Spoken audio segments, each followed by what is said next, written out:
Hello, everybody. Welcome back to the channel. You know what's really starting to stand out right now?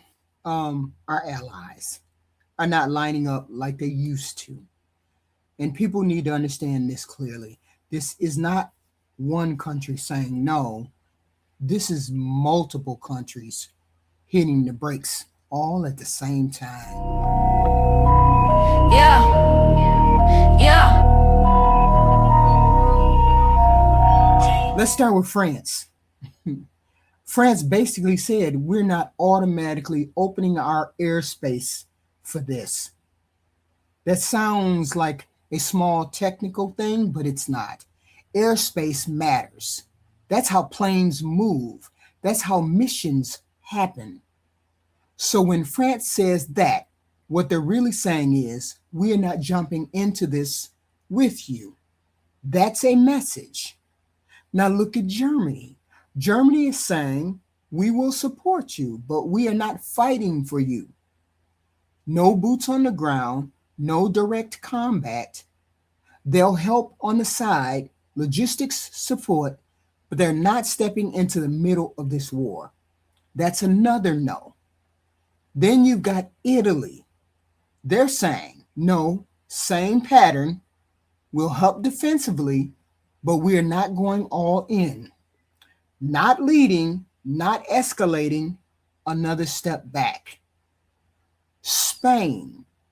Spain is dealing with people in the streets saying, do not get us into another war.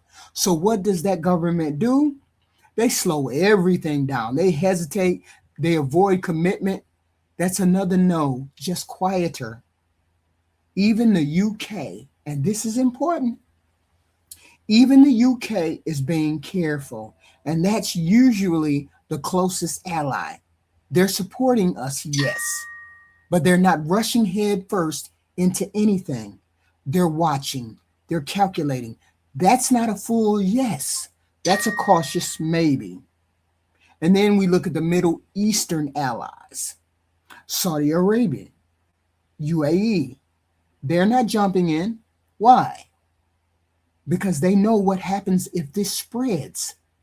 Oil prices go crazy. Shipping routes get hit. Their economies take a hit. So they're stepping back. We are not escalating this with you. Now step back and look at the pattern. France, no airspace commitment. Germany, no combat. Italy, limited involvement. Spain, hesitation. UK, cautious. Middle East, staying out of it. That's not random, that's a trend. So the question becomes, why? Why are all these countries suddenly saying no all at the same time? First reason, fear of this getting bigger. Nobody wants this turning into something they can't control, like a World War III. Nobody wants this turning into something that big, because once multiple countries are involved, you don't get to slow it down. You don't get to pause it. It just keeps going, and they know that. Second, money. Let's just be honest. War is expensive. And right now, these countries are already dealing with high energy costs, high food costs, people struggling at home. So they're looking at this and saying, we can't afford another major conflict with y'all. We can't do this. Third, people are tired. Citizens in these countries remember. They remember Iraq, Afghanistan, long wars that dragged on for years, 20 years. And they're saying, no, not again.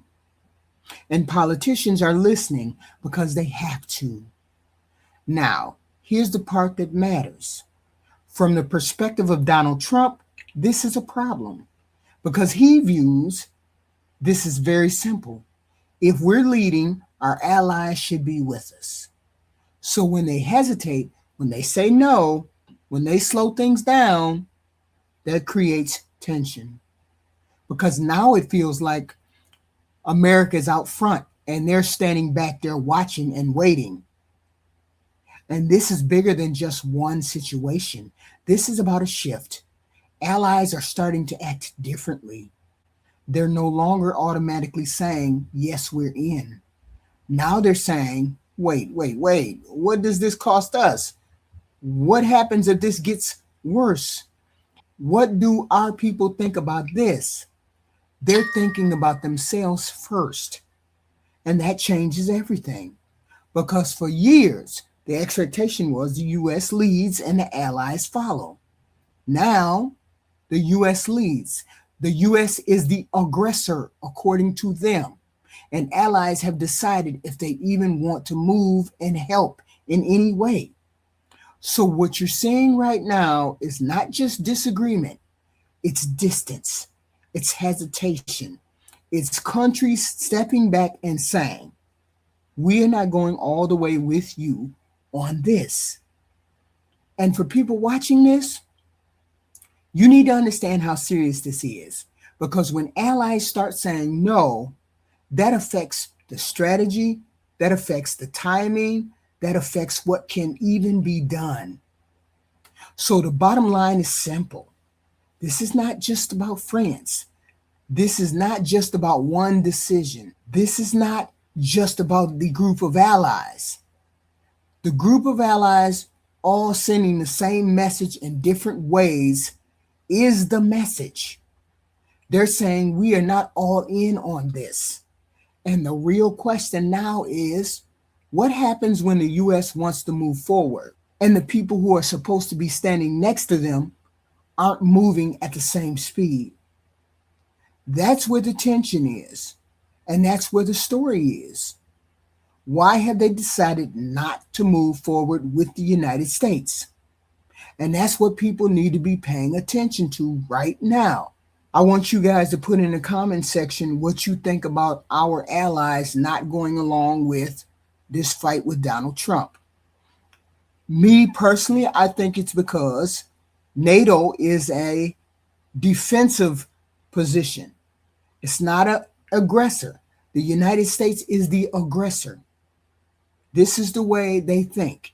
The United States was the aggressor in this, and we're not going to stand behind an aggressor. We had a deal to stand behind the person when you get into a fight, but not if you start the fight.